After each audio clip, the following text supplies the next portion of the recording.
Famille, justice, enfance. Bonjour et bienvenue sur RLP dans le numéro 108 de Famille, justice, enfance avec Stéphane depuis Périgueux et le Périgord. Nous aurons aujourd'hui la troisième et dernière partie de l'entretien avec Sophie de Mijola, qui a été absolument adorable en nous accordant cette entrevue de plus d'1 heure que nous avons découpée en 3 émissions. Et aujourd'hui, dans cette conclusion, nous aurons notamment un moment très fort. La réponse est-il, faut-il garantir un accès à l'enfant à ses 2 parents ? La réponse de l'expert, du psychanalyste, du psychologue est absolument fondamentalement oui, même si ceux-ci se disputent et se critiquent mutuellement. Nous terminerons l'émission avec un témoignage de Tanguy Legrand qui nous montrera encore quels sont ces préjugés qui existent dans la justice et la difficulté que nous avons tout simplement à obtenir l'application des lois, uniquement l'application des lois, sans idéologie, sans parti pris dans l'environnement familial. C'est quand même un combat qui ne cesse d'être mené et qui semble n'avoir aucune fin. Avant, bien évidemment, d'avoir un peu plus de fraîcheur avec la chanson de la semaine. Mais tout d'abord, les actualités, il y en a quelques-unes, dont une petite colère contre CNews et Pascal Praud. Ne bougez pas, c'est juste après ça. RLP. Radio libre en Périgord. Famille, justice, enfance. Petit aparté pour dire que je viens d'apprendre que les locaux historiques et traditionnels de l'association SOS Papa National à Paris n'existent plus. Les permanences se font désormais, je crois, 1 fois ou 2 fois par semaine dans un bar, avec quelqu'un qui prête une partie de sa salle en échange de l'achat de consommation. La mainmise du président Latizo sur SOS Papa National se sera donc traduit par l'arrêt de l'activisme, le rejet de la cause des pères par l'intégralité des politiques et des médias français, l'abandon des locaux traditionnels et la fin des permanences qui ont peut-être sauvé la vie de plusieurs milliers de personnes dans notre pays. Bravo, c'est magnifique. Il y aura une assemblée générale à l'automne prochain, si celle-ci est tenue, et si pour une fois il n'y a pas un boxeur qui tient la porte d'entrée pour empêcher les gens de rentrer et de voter, c'est donc peut-être le moment de réactiver vos cotisations et de faire en sorte qu'on puisse avoir un véritable bureau, parce que toutes ces initiatives individuelles que nous vous montrons de manière régulière n'existent que parce que, en fait, cette association ne fait pas le boulot, et que c'est pour ça, en fait, que nous sommes en train d'essayer de le faire, parce que là-haut, c'est le désastre. Et ça fait longtemps que ça dure. RLP. Radio libre en Périgord. Famille, justice, enfance.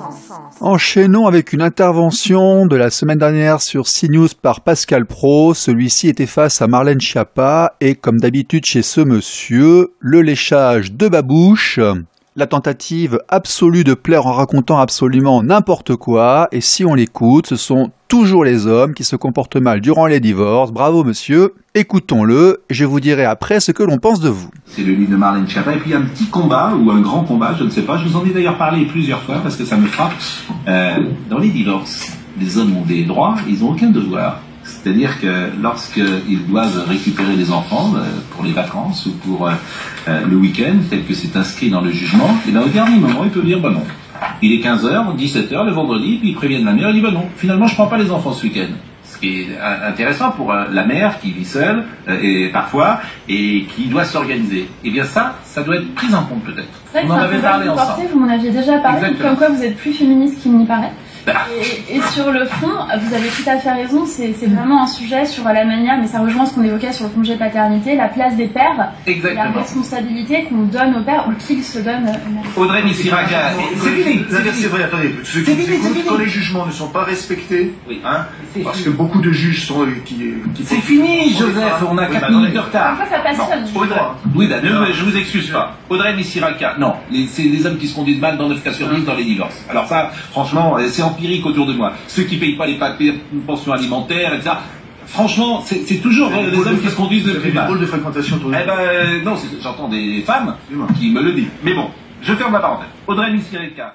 Il ne faut pas s'étonner, après de telles interventions en heure de grande écoute, que nous avons ensuite des Thomas Legrand, voire en fin d'émission, qui vivent les situations qui vivent dans leurs tribunaux. Il y a quand même un effondrement dans notre pays de la qualité de journalistes ou d'animateurs de débat, avec des personnes qui s'érigent en censeurs, qui interdisent la riposte, la contradiction et qui imposent leur point de vue comme on vient de l'entendre. Enfin, quand on entend ce qu'on entend et qu'on voit ce qu'on voit, on a parfois envie de lancer des pétitions pour interdire l'accès au débat intellectuel des journalistes sportifs. RLP.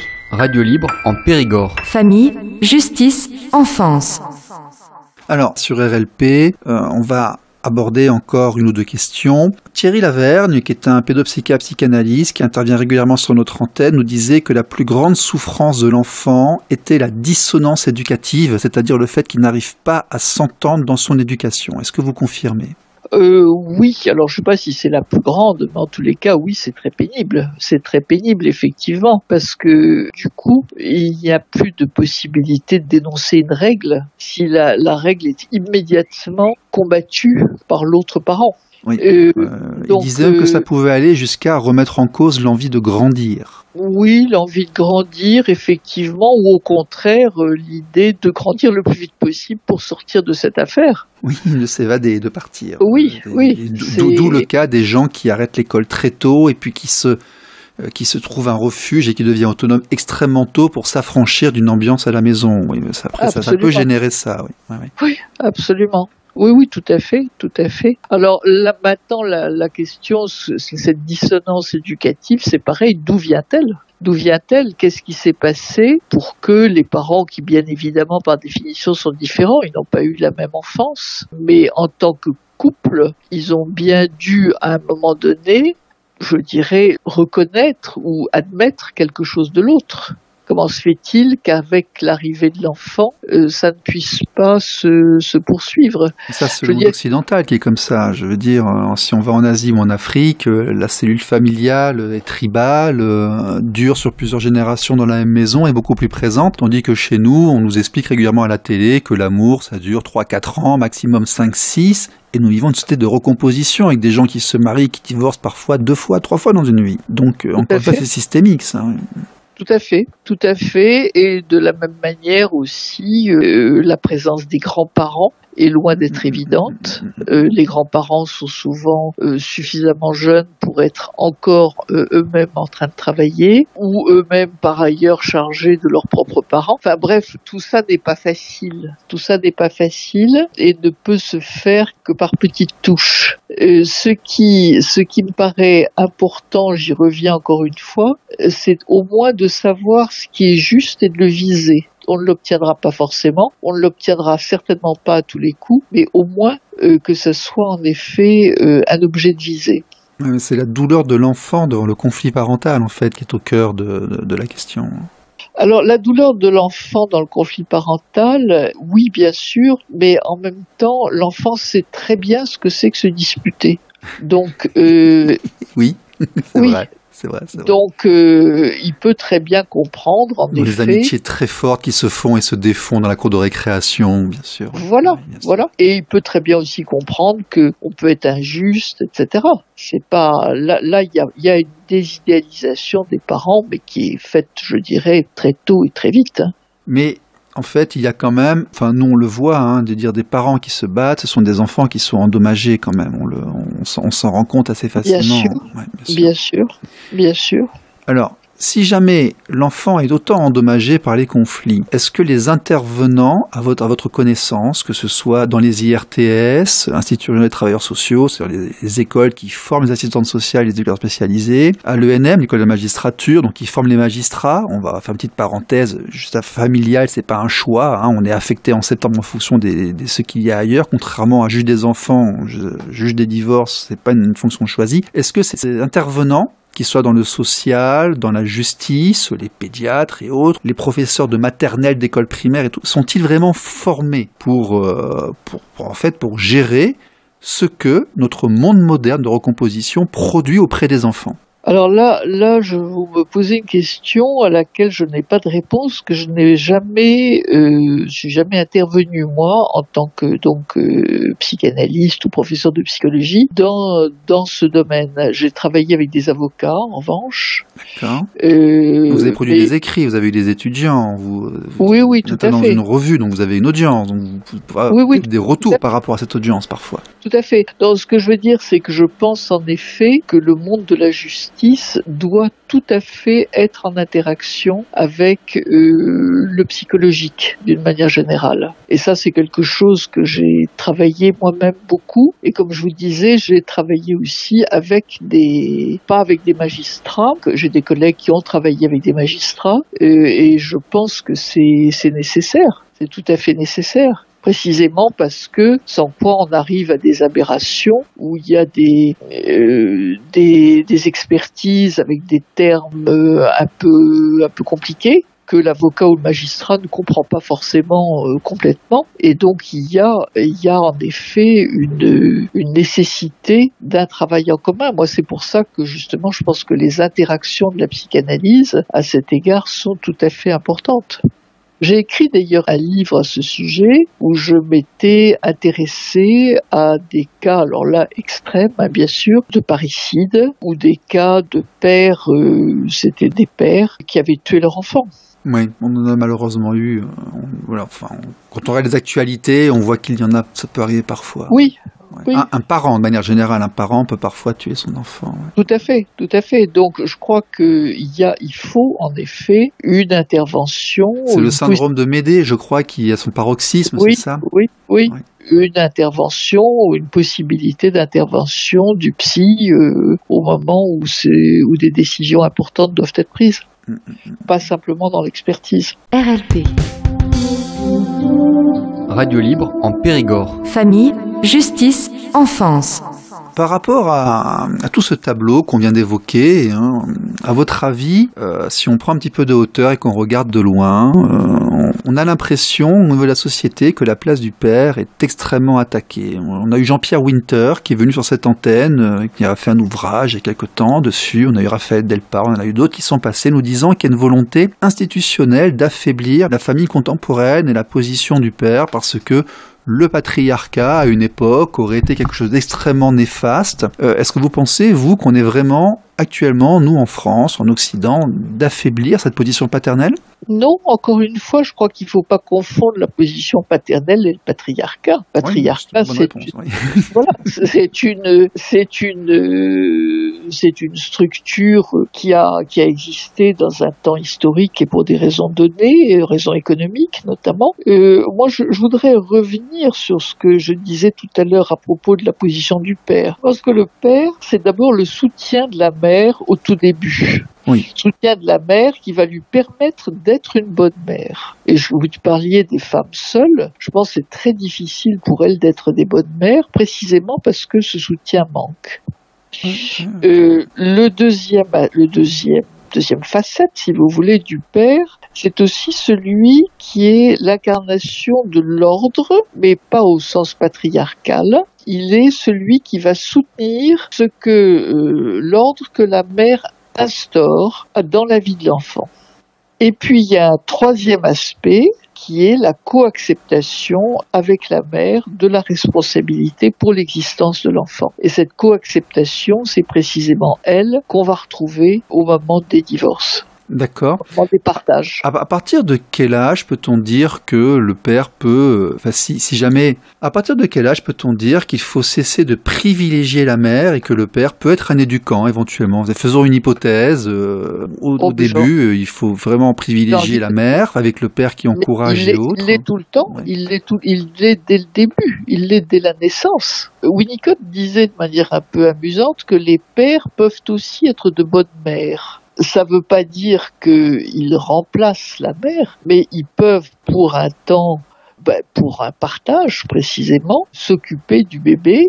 Ou quand la mère a disparu dans un accident ou dans un drame de la vie, le père peut prendre le relais. parce qu'elle est en train de faire autre chose. Oui, mais je veux dire, parce qu'on entend parfois un discours qui dit que ce n'est pas possible. Je dis, éventuellement, madame disparaît dans un accident d'avion, le père peut aussi couver, il peut aussi protéger, si jamais va arriver à un certain âge. C'est quelque chose qui a existé. Oui, mais à ce moment-là, vous retombez sur le même problème, c'est-à-dire qu'il va être en tête-à-tête avec l'enfant, il manque un troisième élément. Oui, c'est ce que Monsieur Laverne nous disait, il faut expliquer, on explique les choses à l'enfant en référence à. On fait toujours appel à une troisième voix pour expliquer son discours, parce qu'il est en référence à une autorité, à un expert, voilà. C'est pour créer la troisième personne. Alors, à votre sens, et on conclura sur cela, quel est l'avenir du père au XXIe siècle en France ? Vers quoi allons-nous ? Moi, je n'ai pas de données, si vous voulez, statistiques. Vous avez vu une évolution peut-être au sein de votre carrière. À votre avis, on va vers quoi ? Moi, je trouve qu'on va vers quelque chose qui est précisément ce partage, cette co-acceptation des parents pour la responsabilité de l'existence de l'enfant. Alors qu'il puisse y avoir en effet des déviations liées à des conflits ou liées à des difficultés personnelles de l'un ou l'autre des parents, ça bien sûr, effectivement. Mais si je considère, si vous voulez, encore une fois, ce qui est objet de visée, l'objet de visée me paraît clairement être celui de conserver la différence entre père et mère, c'est pas la même chose, mais la coprésence. Et la coprésence, elle peut exister même si les parents se sont séparés. Donc il faut vraiment privilégier et encourager le fait que l'enfant ait accès à ses deux parents. Absolument. Même s'ils ne s'entendent pas et qu'ils se critiquent l'un l'autre. Tout à fait. Tout à fait. Et je crois qu'il faut à ce moment-là expliquer aux enfants que les parents, ils peuvent être en effet injustes et que ça ne les empêche pas néanmoins de pouvoir aimer l'enfant. D'accord. Ça, c'est une donnée importante de notre position, parce qu'on l'entend pas forcément tout le temps.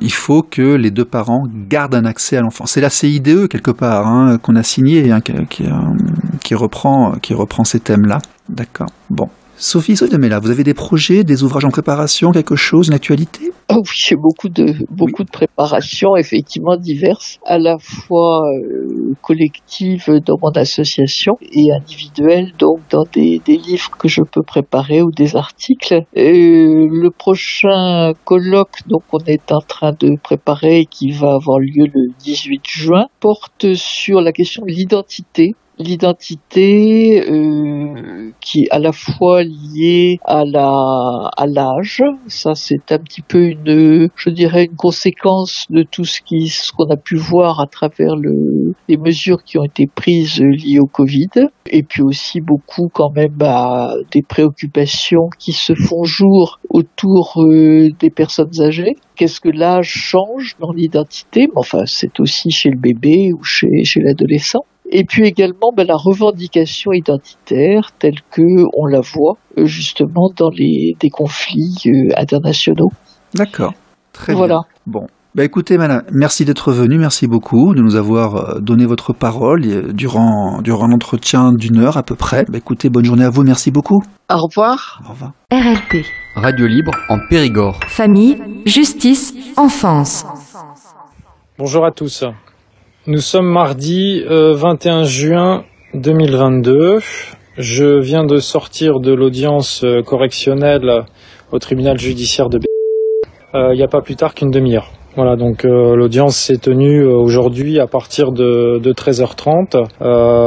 Elle a duré un peu plus de 3 heures cet après-midi.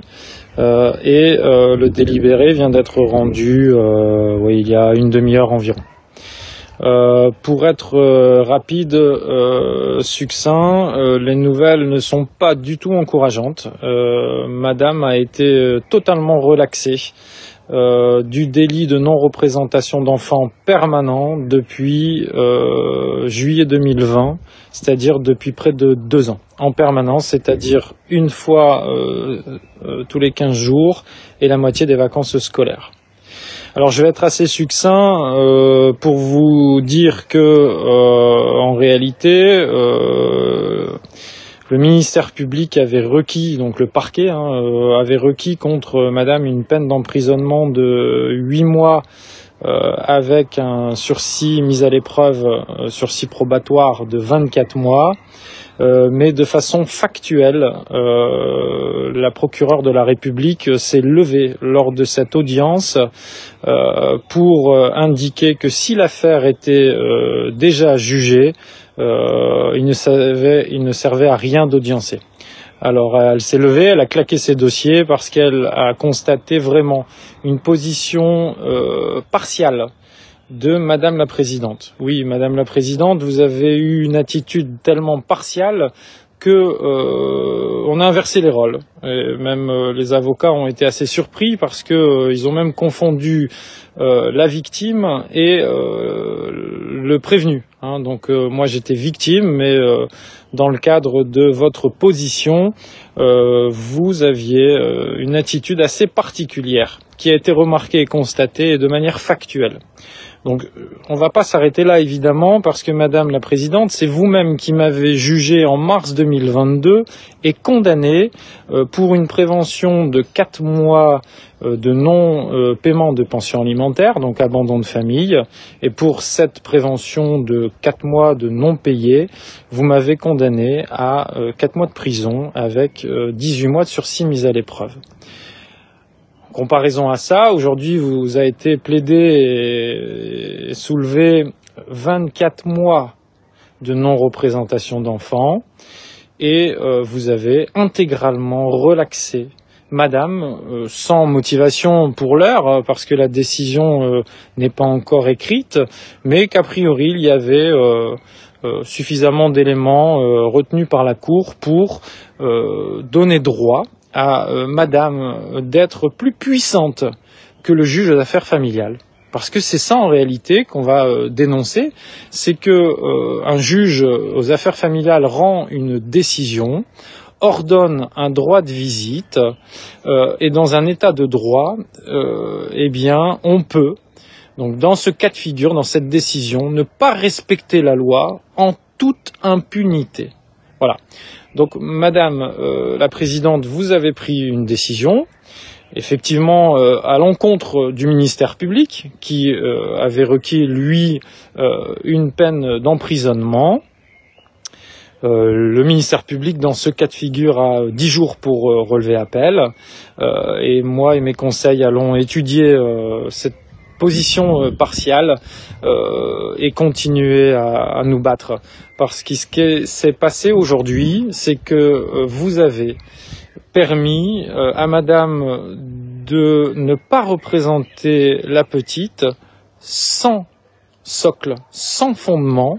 Les seuls qui sont de jurisprudence constante aujourd'hui sont les états de danger imminent concernant l'enfant, nul autre. Et donc aujourd'hui, pour moi, il n'y a pas eu de justice de rendu. Aujourd'hui, pour moi, vous avez gommé, effacé le délit de non-représentation d'enfants. Et il est hors de question que cela s'arrête ainsi. Vous avez une attitude assez particulière lors de cette audience, c'est-à-dire que vous n'écoutiez pas quand la partie civile, mon conseil, s'expliquait. Vous nous interrompiez même quand nous voulions débattre, parler à la juridiction, et cela ne représente pas, à mes yeux et aux yeux de beaucoup de monde qui ont pu assister à l'audience, la justice. Voilà. Donc, voilà, je tiens à souligner à la communauté que, certes, cette décision est mauvaise aujourd'hui. Néanmoins, je n'arrêterai pas à me battre, à dénoncer. C'est pas un plaisir, mais c'est un élan de solidarité. Parce que bon nombre de personnes vivent ce fléau et qu'il est hors de question que des personnes puissent en toute impunité faire justice eux-mêmes et être plus puissants que le juge des affaires familiales ou autre, ou ces personnes puissent bénéficier de décisions qui là, à mon sens, est injuste. L'affaire était jugée d'avance. Quand je suis arrivé, c'était déjà jugé. La présidente avait un comportement totalement irrespectueux.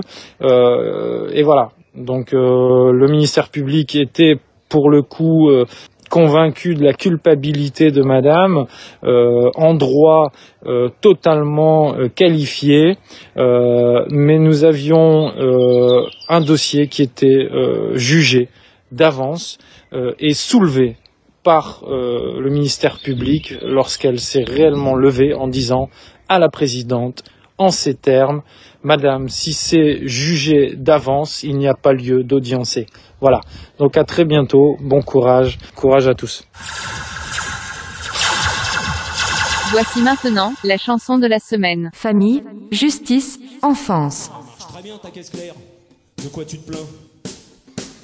Allez, c'est bon, tu peux retourner à ta place. Ah non, tu vas pas t'y mettre aussi, toi? Arrêtez ça tout de suite.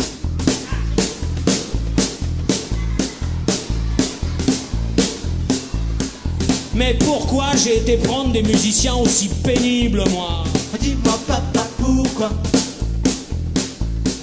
Dis-moi papa, pourquoi? C'est ça, foutez-vous de moi maintenant. Dis-moi papa, pourquoi? Je suis même pas votre père.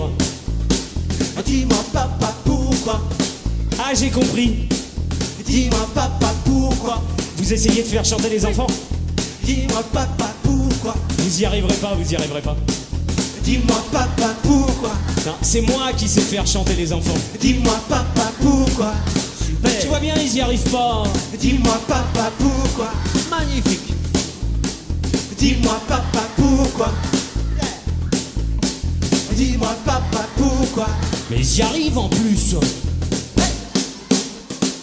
Pour fabriquer du lait au chocolat, est-ce qu'on nourrit les vaches au cacao? Comment elle fait la petite souris, dis-moi, pour transporter tous ces euros? Est-il vrai que Adam et Ève sont nos véritables grands-parents? Lequel des deux a trouvé la fève? Et Ève fait-elle une grosse? Pourquoi les îles se trouvent toujours au bord de l'eau? Pourquoi on fait la paix après la guerre? La faire avant, ça serait moins idiot. Oh, dis-moi papa, pourquoi? Dis-moi papa, pourquoi? Dis-moi papa, pourquoi? Dis-moi papa, pourquoi? Dis-moi papa, pourquoi tu réponds pas? Dis-moi papa, un peu plié, est-ce que ça peut plier? On dit que Cléopâtre avait un bonnet, mais on n'a jamais su qu'il avait tricoté. Pourquoi les coiffeurs ont cette façon de parler avec un petit cheveu? Et quand on aperçoit un banc de poisson, est-ce que la reine est toujours au milieu? Pour faire pousser un radis noir, est-ce qu'il faut les planter la nuit? Pourquoi les zèbres du matin au soir ont-ils toujours un vieux pyjama gris? Oh, dis-moi papa, pourquoi? Dis-moi papa, pourquoi? Dis-moi papa, pourquoi? Dis-moi papa, pourquoi? Dis-moi papa, pourquoi tu réponds pas?